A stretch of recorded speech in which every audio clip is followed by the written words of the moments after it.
Ако искате да постигнете този ефект на вашата стена, Гледайте видеото до край. Здравейте, аз съм Ангел Костадинов от Гладко. Здравейте от мен, аз съм Марио. В този проект ще използваме материалите на Егер. Всичко необходимо може да откриете на техния сайт. Основата трябва да бъде гладка, суха, обезпрашена и обезмаслена. Ако всичко това е спазено, можем да започнем, като първо нанасяме равномерно праймъра с валяк.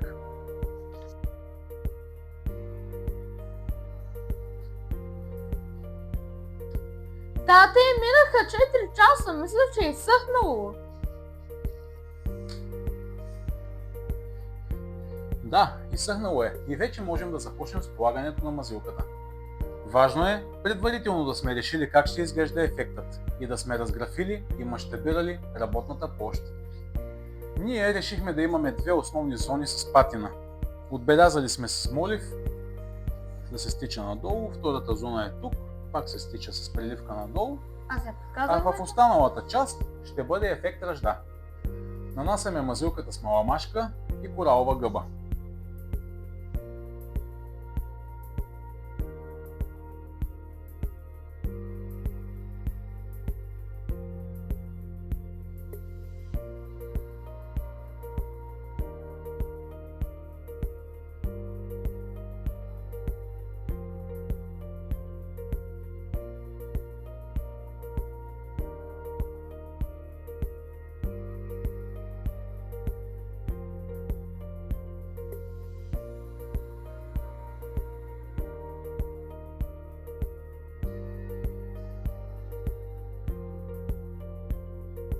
След като мазилката изсъхне напълно, започваме работа с активатора.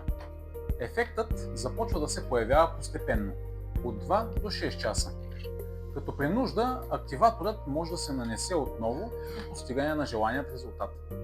Важно е да знаете, че при активиране на ефекта се отделят токсични пари. Затова помещението не трябва да се обитава без маска с подходяща защита.